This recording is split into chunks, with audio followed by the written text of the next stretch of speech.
Halo Sobat Bengkel Mafia, kali ini kita akan membahas soal Olimpiade Fisika OSK tahun 2015 nomor 6 ya. Jadi ini ada permintaan, jadi saya coba buat ya. Teman-teman kalau perhatikan di sini ada sebuah bola pejal homogen bermassa M dan berjari-jari R dilepaskan dari puncak bidang miring bermassa 2M, ini bidang miringnya 2M, sudut kemiringannya 45 derajat.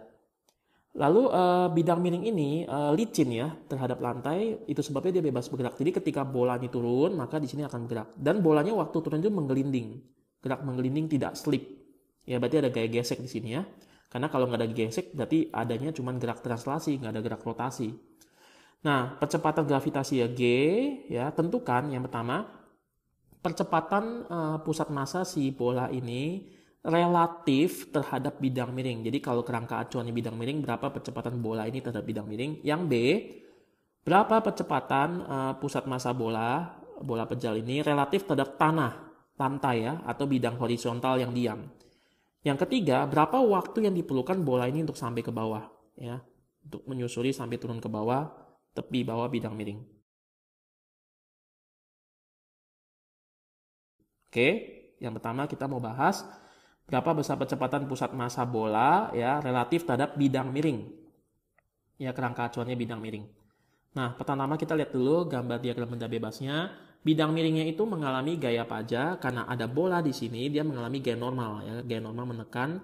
Nah, saya mau analisa sumbu X-nya begini, sumbu Y-nya seperti ini, makanya di sini gaya normalnya saya ke kiri bawah, berarti saya uraikan ke kiri dan ke bawah. Nah, bolanya kan tadi menggelinding ke bawah ya. Geraknya tidak slip karena bola yang menggelinding ke bawah, gaya geseknya ke kiri atas bagi bola, tapi bagi bidang miring aksi reaksi berlawanan. Karena gaya gesek ke kiri atas bagi si bolanya, maka gaya gesek bagi bidang miring ke kanan bawah ya, ke kanan bawah. Nah, gaya gesek ke kanan bawah, lihat sudutnya di sini ya. Ini sudut di sini, sudut dalam berseberangan ya. Maka gaya gesek saya uraikan ke kanan itu Fs kali cos, ke bawah Fs kali sin. Mengapa gaya gesek statis? Teman-teman tontonlah video saya mengenai macam-macam atau sifat-sifat gaya. Di situ saya sudah jelaskan mengapa gaya gesek statis bukan kinetis. Gaya normal juga sama. Kalau theta di sini, berarti ini 90 min theta, berarti ini theta ya. Nah, n di sini berarti ke bawahnya n cos karena kena sudutnya di sini. Berarti ini n sin ya. Bidang miring ini bergerak ke kiri terhadap tanah saya sebut A2. Jadi A2 adalah percepatan bidang miring terhadap tanah ya, ke kiri. Nah, kita hitung dulu total gaya bekerja pada sumbu X, yaitu massa bidang miring M2 dikali A2.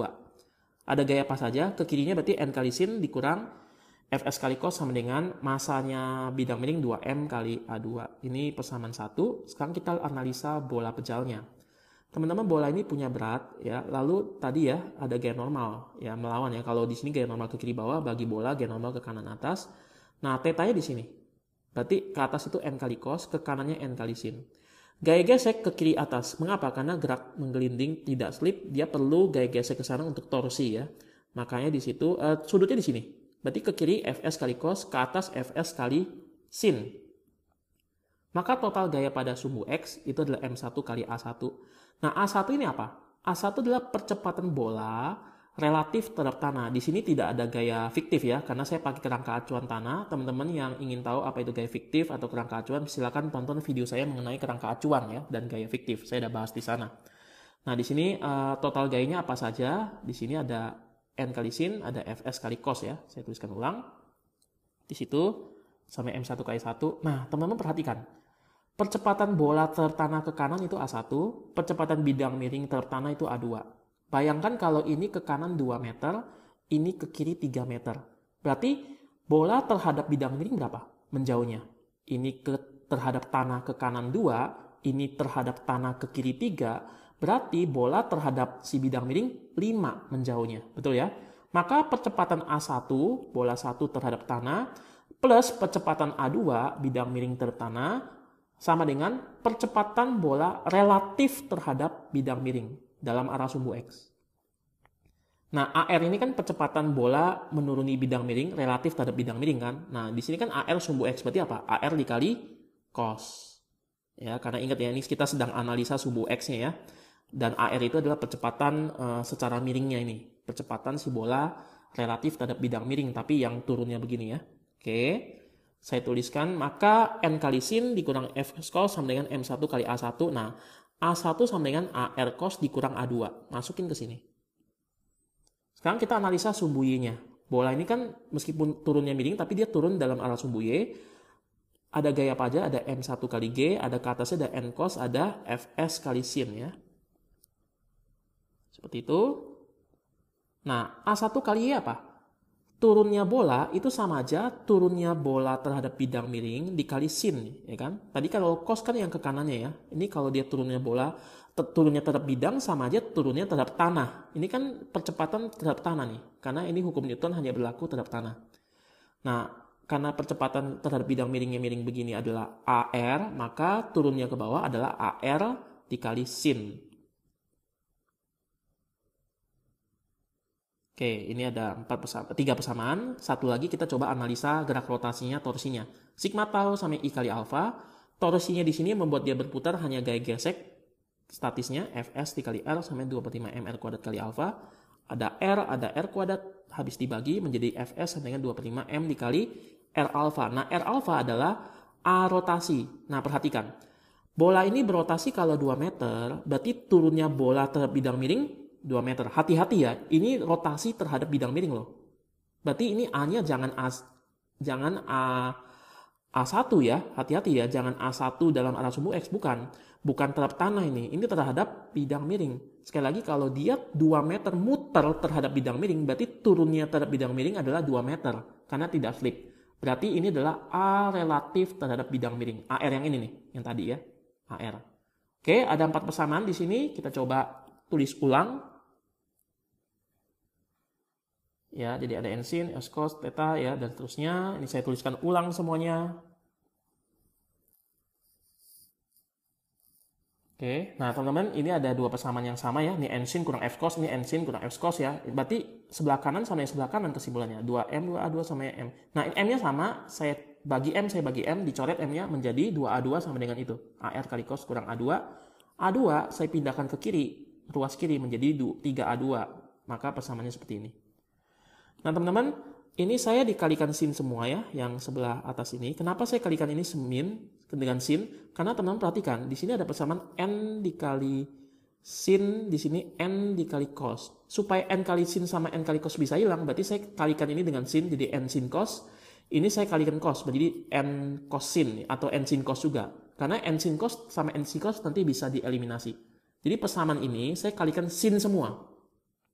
Mg sin dikurang N cos dikali sin, N sin cos, dikurang Fs kali sin, dikali sin, jadi sin kuadrat, sama dengan MAR sin theta dikali sin, sama dengan MAR sin kuadrat. Sedangkan persamaan yang ini, saya kalikan cos semua, menjadi N sin cos dikurang Fs cos kuadrat, sama dengan 2M2A kali cos. Nah, ini minus, ini plus, tinggal kita jumlahkan supaya ini habis hilang ya. Di Mg sin theta dikurang Fs sin kuadrat gitu ya, dikurang Fs cos kuadrat, karena ada Fs-nya ada sama, saya minus Fs-nya saya faktorkan keluar gitu maksud saya ya, menjadi sin kuadrat tambah cos kuadrat. Karena ini kan minus Fs sin kuadrat, ini minus Fs cos kuadrat, ada yang sama nih, Fs-nya saya keluarkan menjadi sin kuadrat tambah cos kuadrat, sama dengan yang sebelah kanan ini. Oke. Nah teman-teman, sin kuadrat tambah cos kuadrat apa? 1 ya kan? Fs apa? Fs adalah ini, 2/5 MAR, saya masukkan ke sini Fs-nya. Ya, lalu menjadi sama dengan MAR sin kuadrat tambah 2 kali M. Nah, perhatikan ini ada A2. A2 ini. Ya, A2 adalah AR kali cos, 3-nya pindah. Jadi, A2 sama 1/3 kali AR kali cos, saya masukkan ke sini. A2 menjadi seperti ini. Oke, saya tuliskan ulang, 2 MAR saya pindahkan ke kanan. Nah, ini ada AR, ada AR, ada AR. AR saya keluarkan, faktorkan keluar menjadi seperti ini. Lalu M-nya bisa dicoret karena dibagi M semua. Oke. Jadi G sin theta sama dengan 2/5 tambah sin kuadrat theta tambah 2/5.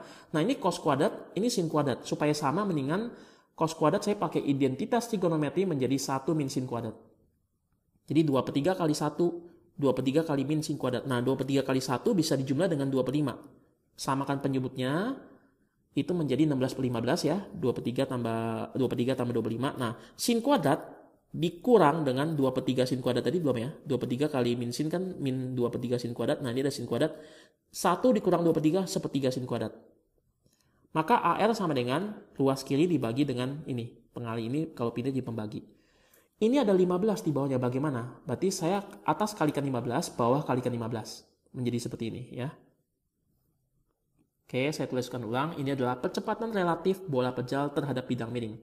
Tetanya diketahui soal 45 derajat, masukkan, maka 15 kali G kali setengah akar 2, sin 45 ya. 16 tambah 5 kali sin kuadrat.